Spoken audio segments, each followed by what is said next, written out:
Salam, selamat pagi dan horas buat kita semua.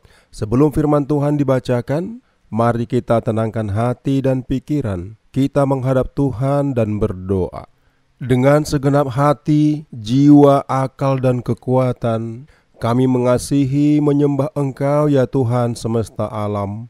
Kami bersyukur Engkau tetap memberikan kehidupan dan memberkati kami pada waktu tidur. Tuhan, penuhi kami dengan damai sejahtera-Mu. Buka pikiran kami sehingga kami mengerti firman-Mu. Amin. Bapak, Ibu, Saudara terkasih, firman Tuhan yang telah ditentukan buat kita hari ini diambil dari Imamat pasal yang ke-18 ayat yang ke-4. Kamu harus lakukan peraturanku dan harus berpegang pada ketetapanku dengan hidup menurut semuanya itu. Akulah Tuhan Allahmu. Kita tidak cukup hanya membaca ayat keempat. Harus dibaca dari ayat 1 hingga ayat yang ke-30. Karena maksud dari pasal 18 ini adalah sesuai dengan judulnya, yaitu kudusnya perkawinan atau persetubuhan yang dilarang. Dalam bacaan pagi ini, kita melihat bangsa Israel yang sedang diproses oleh Tuhan. Saat Tuhan berfirman kepada Musa kala itu, bangsa Israel telah keluar dari perbudakan di tanah Mesir dan sedang menuju tanah Kanaan yang dijanjikan oleh Tuhan. Selama ratusan tahun diperbudak di tanah Mesir, tentunya tanpa disadari, banyak pengaruh adat atau budaya Mesir yang diterima oleh bangsa Israel. Dan sangat mungkin pengaruh-pengaruh tersebut sedikit demi sedikit masuk ke dalam pemikiran dan bahkan menjadi gaya hidup bangsa Israel. Terutama dengan agama Mesir yang menganut sistem politeisme atau banyak dewa. Tuhan sekali lagi menekankan bahwa Dialah Tuhan atas bangsa Israel. Penekanan ini menunjukkan bahwa Tuhan tidak ingin bangsa pilihannya mengikuti kesalahan bangsa-bangsa lain dengan menyembah dewa-dewa. Tuhan ingin bangsa Israel hanya menyembah Tuhan sebagai satu-satunya Tuhan. Dalam ayat yang keempat, Tuhan menekankan bahwa bangsa Israel tidak boleh meniru gaya hidup dahulu ketika mereka masih berada di Mesir. Dan juga tidak boleh meniru gaya hidup bangsa-bangsa Kanaan, tempat di mana mereka akan tinggal selanjutnya. Kebiasaan orang Mesir pada masa umat Israel di pembuangan adalah menyembah berhala, hidup tanpa moral yang baik, tidak mengenal keadilan. Siapa yang kuat, dia yang berkuasa. Free sex adalah kebiasaan mereka juga. Tidak ada batasan siapa yang boleh dikawini oleh siapa. Semua bebas dilakukan. Begitu juga oleh bangsa yang tinggal di tanah Kanaan. Semua menyembah berhala, tidak ada hukum moral. Mereka bebas mengambil perempuan mana saja untuk dijadikan istri. Bahkan seks sesama jenis juga terjadi. Itulah sebabnya Tuhan terus memandu mereka dalam upaya membentuk suatu budaya baru dengan prinsip hidup yang berbeda dengan dunia. Melalui peraturan dalam Imamat pasal 18 ini, Tuhan memerintahkan Israel untuk meninggalkan segala kebiasaan seksualitas kala di Mesir yang melatar belakangi mereka dan berhati-hati terhadap amoralitas Kanaan yang menjadi tujuan perjalanan mereka.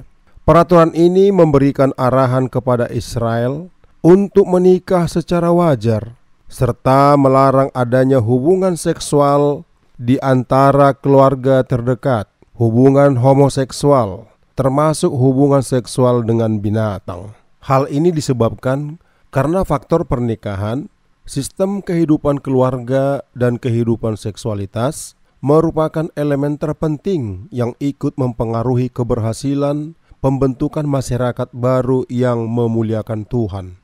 Kehancuran pernikahan, kerusakan sistem hidup keluarga, dan amoralitas seksual akan menghasilkan kerusakan masyarakat dan budaya. Karena itu, pentinglah untuk membangun semuanya ini di atas prinsip kekudusan. Bapak, Ibu, Saudara yang terkasih, sebagai orang yang percaya, sekarang ini kita juga hidup di tengah lingkungan masyarakat yang belum tentu seiman dengan kita. Adat kebiasaan mereka bisa sangat berbeda dengan kita. Bahkan mungkin tren duniawi yang sedang merusak pernikahan masa kini, termasuk pernikahan Kristen, yaitu dengan adanya wanita idaman lain ataupun pria idaman lain. Firman Tuhan ini mengingatkan kita agar kita jangan hidup seperti cara hidup duniawi, tapi kita harus hidup sesuai dengan standar firman Tuhan. Kita harus berani tampil beda. Teladan kita adalah Kristus Yesus. Ia rela berkorban untuk orang lain. Dia dihina, difitnah, bahkan rela mati di kayu salib karena mengasihi manusia berdosa. Kristus adalah teladan sempurna buat kita. Salah satunya yakni hidup yang menjaga kekudusan. Itu berarti dengan tegas kita harus menolak seks bebas sebelum pernikahan, menolak perzinahan, perselingkuhan, dan hubungan sejenis. Jaga kekudusan perkawinan kita untuk kemuliaan Tuhan. Dengan cara apa? Yaitu dengan takut akan Tuhan, mencintai Yesus Kristus, mencintai firman-Nya dan membacanya setiap hari. Maukah kita cinta Yesus selamanya? Maukah kita cinta Yesus selamanya? Firman Tuhan berkata, "Tetapi hendaklah kamu menjadi kudus di dalam seluruh hidupmu, sama seperti Dia yang kudus yang telah memanggil kamu. Sebab ada tertulis, kuduslah kamu, sebab aku kudus." Amin. Kita berdoa. Ya Bapa, kami bersyukur atas firman-Mu yang memberi pencerahan baru, mengingatkan kami akan kehendak-Mu untuk menjaga kesucian pernikahan kami. Isi hati kami dengan cinta-Mu, semakin suka akan firman-Mu. Pelihara dan tolong kami di hari ini. Pimpin dan dahului kami dalam perjalanan, pekerjaan, rencana, bahkan istirahat kami. Tuhan yang menjaga saat kami pergi dan pulang, dari sekarang sampai selama-lamanya. Amin. Ku mau cinta Yesus selamanya. Ku mau cinta Yesus selamanya. Meskipun badai silih berganti dalam hidupku, ku tetap cinta Yesus selamanya. Ya Aba, Bapa, ini aku anak-Mu, layakkanlah seluruh hidupku. Ya Aba, Bapa, ini aku anak-Mu, pakailah sesuai dengan rencana-Mu. Ya Aba, Bapa, ini aku anak-Mu, layakkanlah seluruh hidupku. Ya Aba, Bapa, ini aku anak-Mu, pakailah sesuai dengan rencana-Mu.